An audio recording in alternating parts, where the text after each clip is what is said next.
Hola a todos. Lo primero, agradeceros sinceramente vuestra asistencia. Espero ser breve, claro y telegráfico. Empiezo por el final. Solicitud. Quiero montar de nuevo tertulias de arquitectura y os pido vuestro apoyo. Expongo. El AJAC, Agrupación de Arquitectos dentro del COAC, fue el marco donde se montaron las tertulias de arquitectura del AJAC, del año 1994 al 1999, 6 años. Por las razones que ahora os expondré, entiendo oportuno volver a organizarlas. Asimismo, también entiendo oportuno crear otro marco. Os propongo montar el ASAC, Asociación de Seniors Arquitectos de Cataluña, sin ánimo de lucro, de salida fuera del COAC. Ya veremos si nos constituimos como agrupación dentro del COAC o se establecen otros oportunos lazos de relación y cooperación. Las formas son tan importantes como el contenido. Me gustaría contar con un entorno adecuado, donde contextualizar lo que quiero hacer. Adjunto borrador de estatutos en el anexo 2. Empecemos por analizar lo que fueron las tertulias de arquitectura. Adjunto sinopsis de sus actividades en el anexo 1. Se organizaron un total de 23 tertulias de muy diversos temas. Todavía me encuentro a gente que me recuerda los buenos momentos pasados, los interesantes debates que se produjeron y la riqueza del contenido de los mismos. Todos coinciden en que se tendría que haber dado más difusión de lo que allí se dijo. La falta de medios no dio para más. En las tertulias se hablaron de proyectos de alcance que hoy en día disfrutamos en la ciudad y que entonces no eran más que ideas. El Fórum de las Culturas se comenzó a fraguar en el Café de la Ópera, con Joan Clos como futuro alcalde, que tomó buena nota de los que participamos, algunos de los cuales llegaron a formalizar finalmente el evento. Lo mismo pasó con toda la remodelación del Delta del Llobregat, probablemente el proyecto territorial de Barcelona económicamente más importante y sobre el cual pudimos dialogar con sus principales ejecutores. Nuestro querido Enric Miralles también nos explicó por qué los arquitectos no teníamos que tener miedo a que se nos cayeran nuestros edificios. Una lástima no haber grabado esa multitudinaria tertulia. Hoy sería un documento de gran valor cultural. Cuando en Barcelona solo había una escuela de arquitectura y antes de que se abrieran las actuales existentes, los futuros directores de las mismas debatieron con nosotros los diferentes prismas a través de los cuales se entiende la educación de nuestra profesión. Otro incunable perdido. El funcionamiento del COAC inevitablemente fue debatido permanentemente en nuestras tertulias, así como los muchos cambios que vinieron después. Todos ellos fueron contrastados e incluso anticipados en nuestras tertulias. En las tertulias, en la AJAC se fraguó el Workshop Barcelona 96, el trazado y la estación del TAV en el Vallès, una oportunidad para estructurar la ciudad contemporánea, dentro del Congreso Mundial de la UIA. Dicho workshop fue considerado por algunos de los organizadores de la UIA como el evento más interesante de todos los que ocurrieron.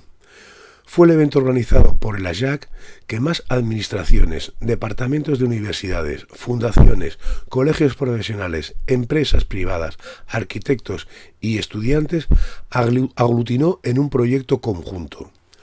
Todo se debatió abiertamente y en común, en las salas del Café de la Ópera.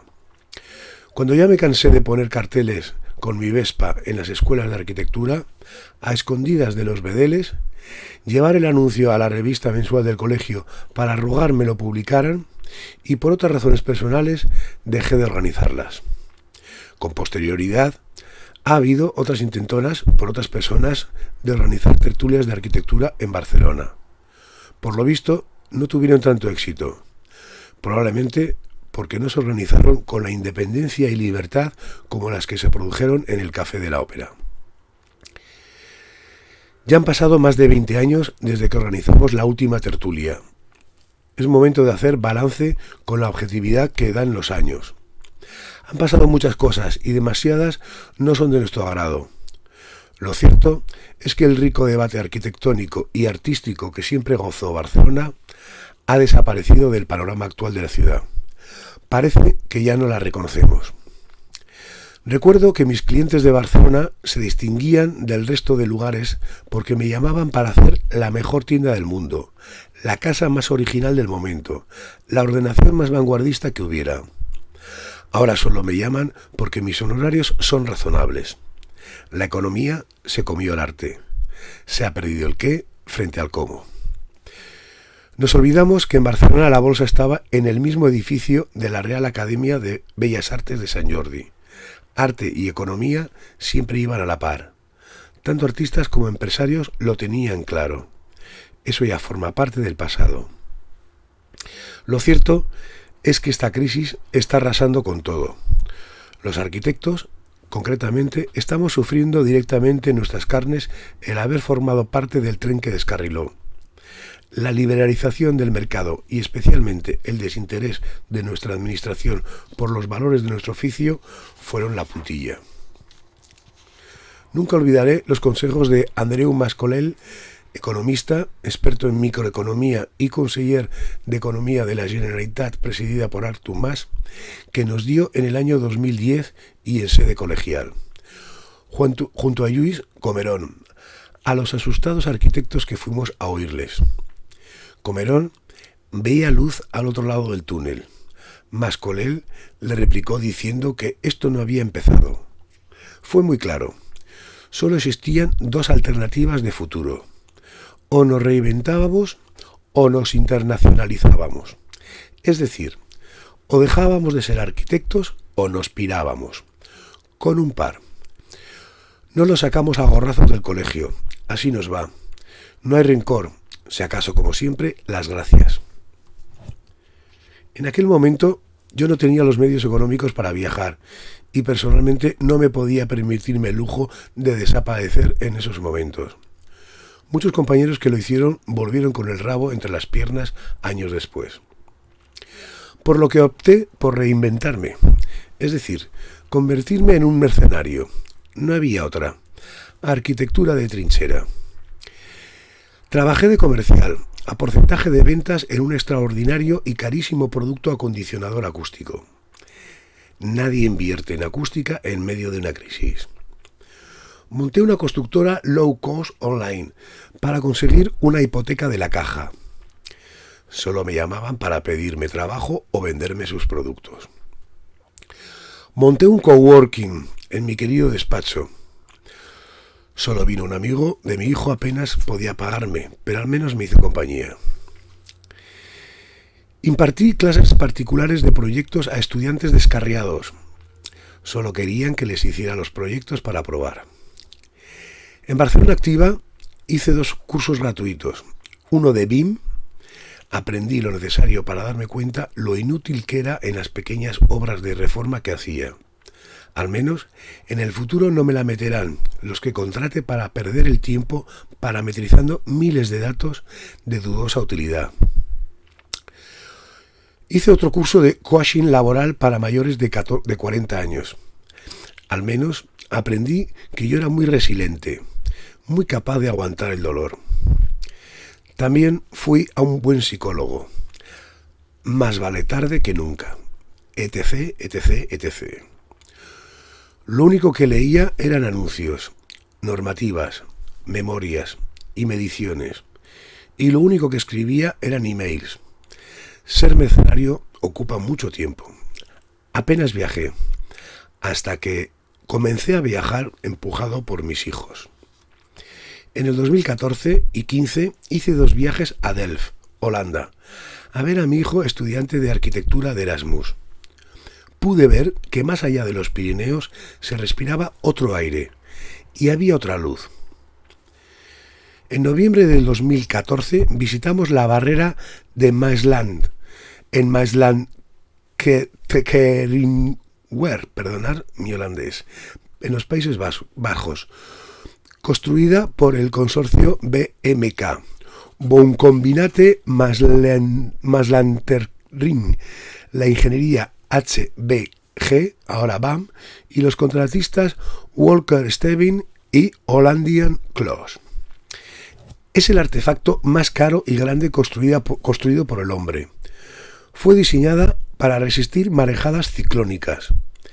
Está ubicada en la entrada del puerto de Rotterdam, en la desembocadura del Rin, uno de los ríos más caudalosos de Europa. Fue construida entre 1991 y 1997, como etapa final del Plan Delta de 1955, diseñado por los holandeses tras la gran inundación de 1953. Este plan costó 5.000 millones de euros. La barrera consta de 2 puertas, de 110 metros de ancho y 22 metros de alto, y 15 de profundidad. Cuando cierran, están llenos de agua, por lo que se hunden hasta el fondo en 2 horas. El fuego se combate con fuego, el agua con agua. La longitud de cada compuerta es casi tan grande como la Torre Eiffel, y 2 veces más pesada. La longitud de ambas compuertas suma aproximadamente 600 metros. El ingenio costó 450 millones de euros. La barrera está diseñada para resistir una tormenta que ocurre sola una vez en 10.000 años. Alguna compañía de seguros holandesa hizo números de lo que costaría si un improbable tsunami entrara en el puerto de Rotterdam. Parece ser que no les pareció cara la inversión. Cuando las visité no sabía que los holandeses son unos excelentes profesionales combatiendo cisnes negros. La ciudad de Delft fue fundada en el año 1246, gracias a la industria de la cerámica y a la apertura de una sede de la Compañía de las Indias Orientales. Delft vivió su edad de oro. El comercio con Oriente facilitó un flujo cultural que unió 2 civilizaciones milenarias. Los edificios antiguos del centro histórico están muy bien conservados y en uso. Dispone de calles con canales, habitados por peces y plantas. En la foto podemos ver la torre de la Nieuwe Kerk, iglesia nueva, de estilo gótico flamígero, construida entre 1381 y 1496. Su esbelta torre, con 108,75 metros, es la segunda más alta de los Países Bajos. En Delft se encuentra una de las más prestigiosas universidades tecnológicas del mundo, la Universidad Tecnológica de Delft. Tradición y modernidad juntas. Mi madre, experta en porcelana antigua europea, le regaló a mi hijo mayor un precioso reloj de Delft antes de morir. Quería que lo guardara como recuerdo suyo. Lo adoraba. No supo que estudiaría en Delft. Busqué una pieza que hiciera juego con el reloj. No encontré nada. Hoy en día son todos souvenirs. Entonces no lo sabía, pero estábamos paseando por Tokio sin darnos cuenta.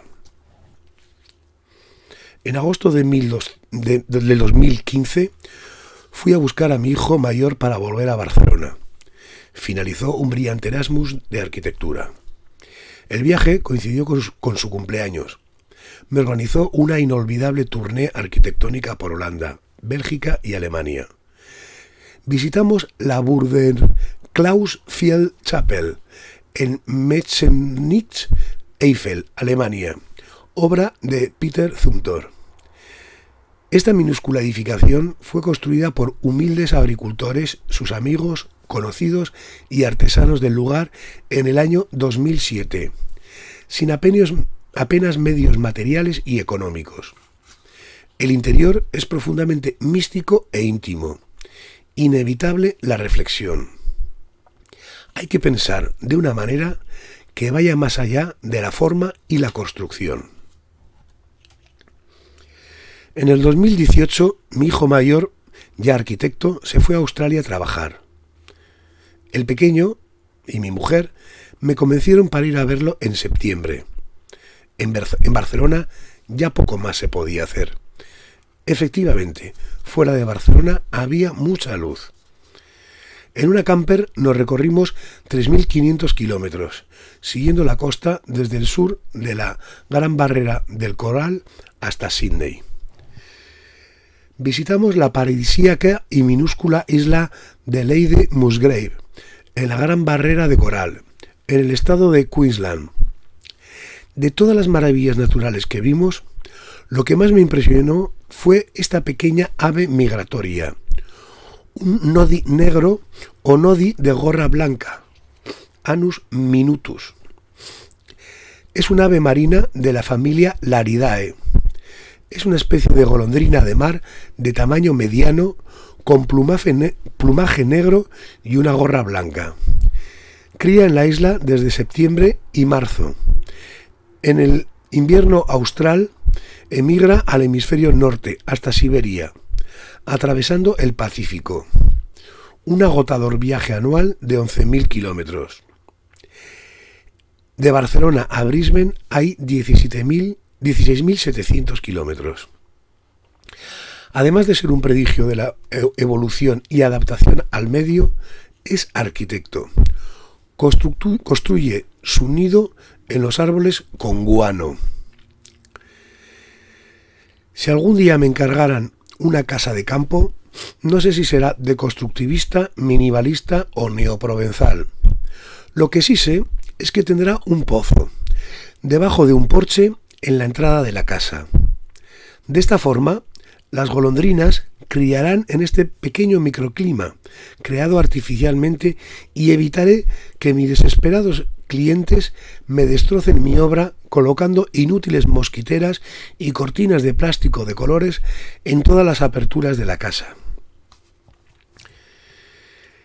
En el viaje pudimos ver increíbles puestas de sol y amaneceres en playas totalmente vírgenes del Pacífico Austral. Inolvidable la que presenciamos el primer día en Sídney. Inevitable la visita a su famosa ópera, obra de John Hudson, también de Ove Arup, Peter Hall e H. Farmer, finalizada en 1973. Hay que verlo en persona para apreciar semejante maravilla. El edificio costó $102 millones de la época. Mi hijo me dijo que hoy en día sería imposible de financiar ni ejecutar. Una pared de fábrica de ladrillo es artículo de lujo actualmente en Australia. Los costes de construcción en Australia están hoy en día disparados. En Barcelona no podemos construir lo que en Australia, sí, pero allí tampoco pueden hacer lo que hacemos aquí. Somos tontos, no sabemos lo que tenemos entre las manos. En julio del 2019, mis hijos me convencieron para ir a dar la vuelta a la península ibérica en un hogar motorizado, para buscar playas vírgenes donde hacer surf. ¿Se podrían encontrar las maravillas que vimos en Australia en casa? De 141 candidatas a playas vírgenes, visitamos 54, localizamos 15, una en el Mediterráneo, 11 en Portugal y 3 en Asturias. Portugal, todo un descubrimiento. El bravo y frío Atlántico evitó el desolador desastre urbanístico del Mediterráneo español. La playa da Pontarruiva, en Sagres, Portugal, es una espectacular y grandiosa playa salvaje. Los acantilados no fueron lo suficientemente escarpados para impedir los accesos rodados hasta la arena y mantener su virginidad. En la playa hay numerosos y curiosos monolitos artificiales de cantos rodados. El hombre tiene que dejar su huella, seguramente empequeñecido ante tanta belleza natural. Benidorm no está tan lejos. La playa de Huelga en Asturias es una enigmática y reveladora playa virgen. Tiene un alucinante embarcadero encajado y oculto en los acantilados. Existen cercanos hórreos de madera en el entorno. Un molino en arroyo con puentes y accesos a la playa. Desde la arena no se observa ninguna actuación humana. Tenemos mucho que aprender de la arquitectura tradicional anónima, sin certificado ambiental o energético, ni eurocódigo que valga. Verdades como templos. La belleza de una playa es inversamente proporcional al grado de actuación humana en la misma. Para avanzar es imprescindible dar varios pasos hacia atrás. Rectificar es de sabios. Aún estamos a tiempo. Yo en esto ya soy un inflexible talibán. Terminantemente prohibida la obra nueva hasta que no arreglemos de una vez por todas el estropicio. Hay un ingente trabajo de restauración y reposición que estamos obligados a hacer. Muchísimo trabajo. Dejemos en paz de una vez el territorio. Tarea que, por cierto, hemos aprendido mucho estos últimos 13 años. Las navidades del 2019 al 2020 fuimos a Japón, toda una revelación. Recomendado por mi amigo arquitecto Octavio Mestre, visitamos Ryojan-ji, el templo del dragón tranquilo, escuela Mishinji de la secta Ranzai del budismo Zen de Tokio, en Tokio. El Karesansui, jardín seco, fue construido en torno al 1488.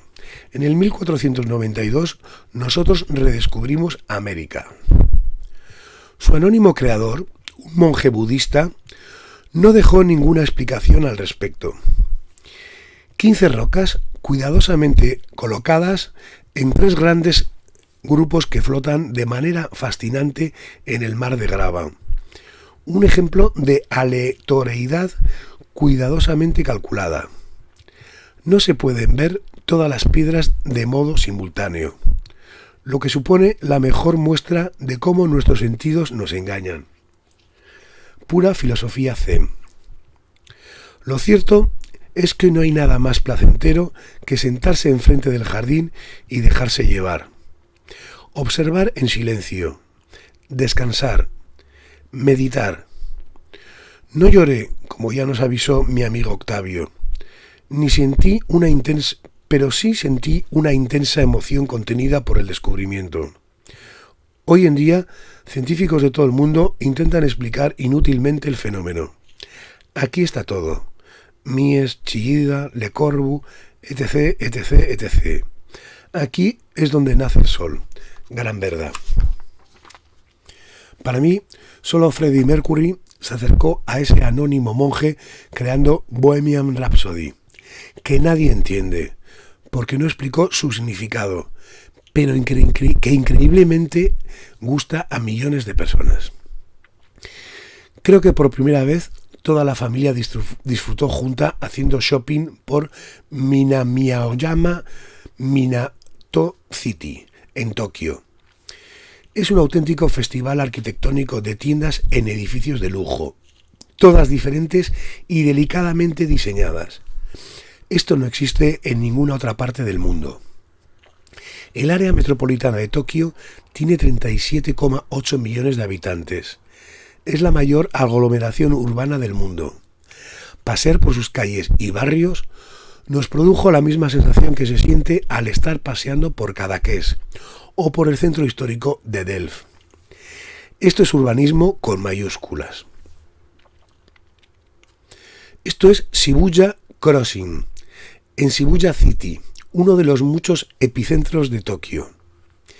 Tokio tiene 23 barrios, 26 ciudades, un distrito, subdividido en 3 pueblos y una villa, y 4 subprefecturas, divididas en 2 pueblos y 7 villas, que representan a varias pequeñas islas al sur de Honshu.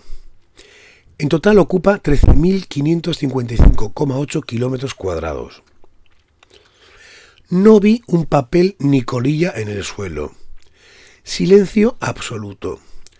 Todos los vehículos son eléctricos. Solo se escuchan los pocos pajarillos que vimos.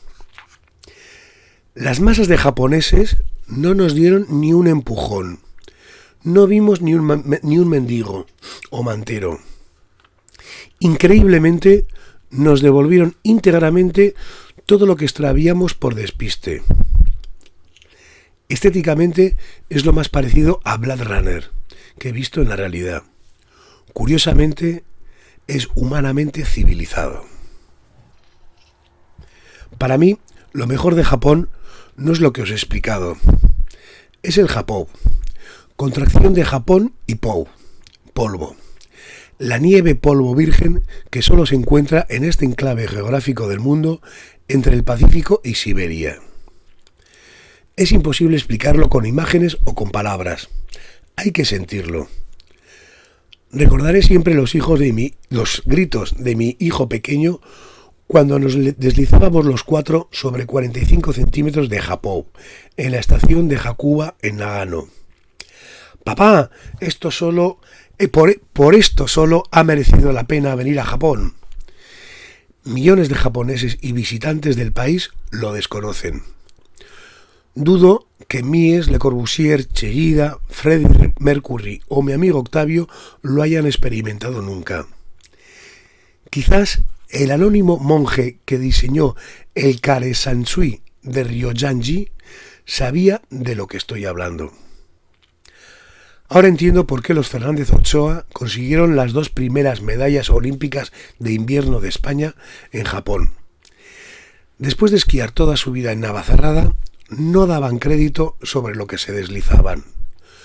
Tocaron literalmente el cielo. Olvidaros de todo lo esquiado hasta ahora. Imaginaros lo que se siente cuando te acuestas desnudo en una cama con sábanas de seda. Retomé la lectura en los aviones de los largos viajes a Australia y Japón. También comencé a escribir pensando en mis hijos. El arte de la guerra. Fue escrito por el general Sun Tzu hace 2300 años en la China del Norte, cuando los señores feudales de entonces no paraban de matarse entre ellos. Me quedo con varios consejos. Conocer al otro es conocerte a ti mismo. Un buen general ha de evitar la guerra a toda costa. Lo más hábil es someter al ejército contrario sin batalla. Cuando ésta es ya inevitable, ha de ser muy corta y rápida. Realmente es la única forma de ganar batallas. El resto son derrotas para los 2 bandos. Para ello, es imprescindible conocer muy a fondo el territorio y al enemigo. Parece que no hemos aprendido nada. Acerca de la ciudad, de Rem Koolhaas, Espacio Basura, Obsolescence a Specialism. Fue escrito en el 2002. Para mí es una perfecta radiografía contemporánea del enfermo. Como arquitecto, no puedo estar más de acuerdo con el diagnóstico. El cisne negro, escrito por el filósofo Nassim Nicholas Taleb en el 2012. Para quien no lo sepa, hasta que se descubrió Australia, toda la ciencia creía y aseguraba con irrefutable rotundidad que todos los cisnes eran blancos y era imposible que fueran de otro color. Hasta que una expedición de científicos ingleses descubrió en un remoto lago en el interior de Australia una bandada de cisnes negros. Creemos que vivimos en Mediocristán, donde todo nuestro instrumental parece que funciona perfectamente. No somos conscientes que realmente estamos en Extremistán, donde todo es impredecible y los cisnes negros reinan en el 4º cuadrante, para el cual no estamos preparados. El 11 de septiembre fue un cisne negro para todos, excepto para Bin Laden y sus secuaces. Dejemos de mirarle los dientes al caballo regalado. Recordemos que todos somos un cisne negro. En el año 2015, Taleb escribió El posfacio, de la robustez a la fragilidad, reflexiones filosóficas y empíricas más profundas, de la primera edición del Cisne Negro. Un libro dentro de un libro.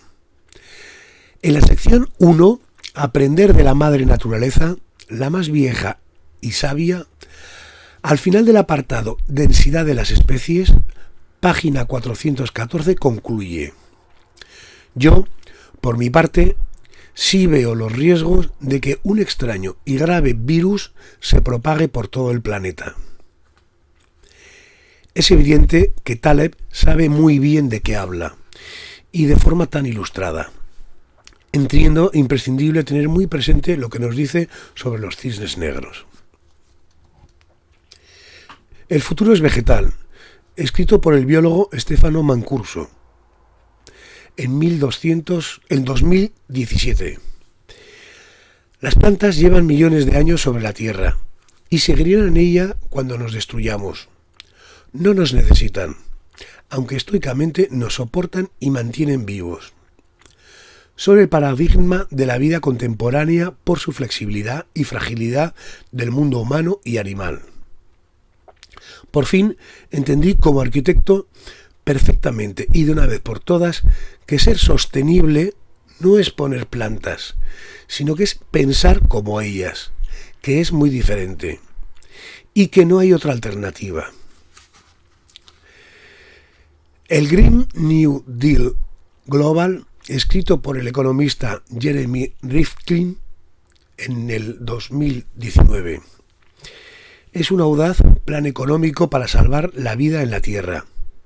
El mal está ya hecho y la catástrofe es inevitable.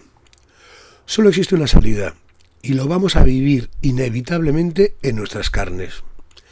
Así lo piensan casi todos los fondos de inversión, propietarios de multinacionales y gobiernos del mundo, convencidos de que se acabaron las energías fósiles por una cuestión estrictamente económica.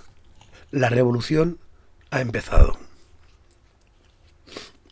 Vida, la gran historia, escrita por el paleontólogo Juan Luis Arzuaga en el 2019. Es un impresionante viaje científico del Homo sapiens desde el Big Bang hasta su futuro, para autoayudarnos a autorrespondernos a la gran pregunta: ¿qué hacemos aquí?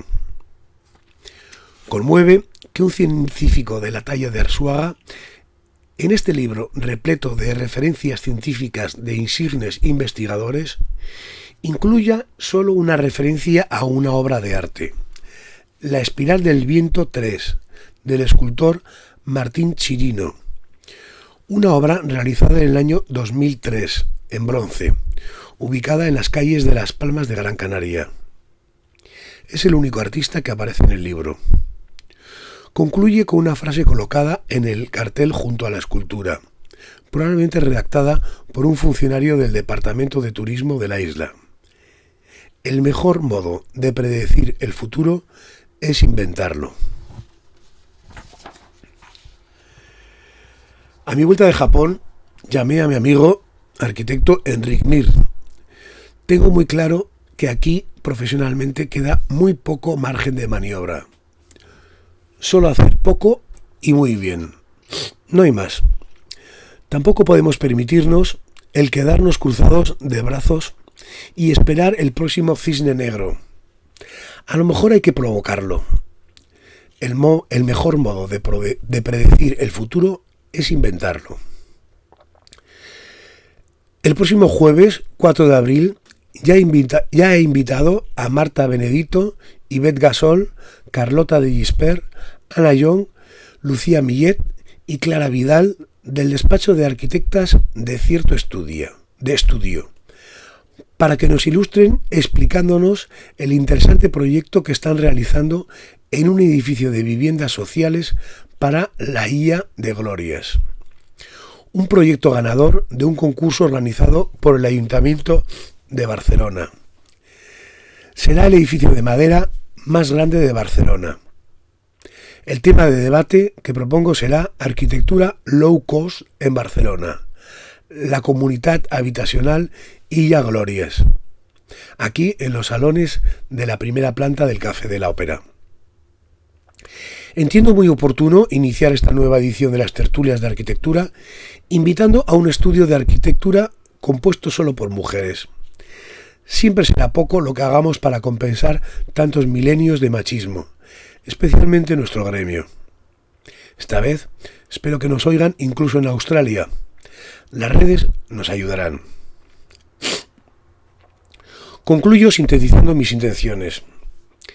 Quiero que en Barcelona se vuelva a hablar de arquitectura en mayúsculas, en libertad. Volveremos a las esencias del arquitecto, del griego archi, jefe, y tecto, obrero, jefe de obreros. Pretendo evitar largas batallas estériles, ser rápido y conciso.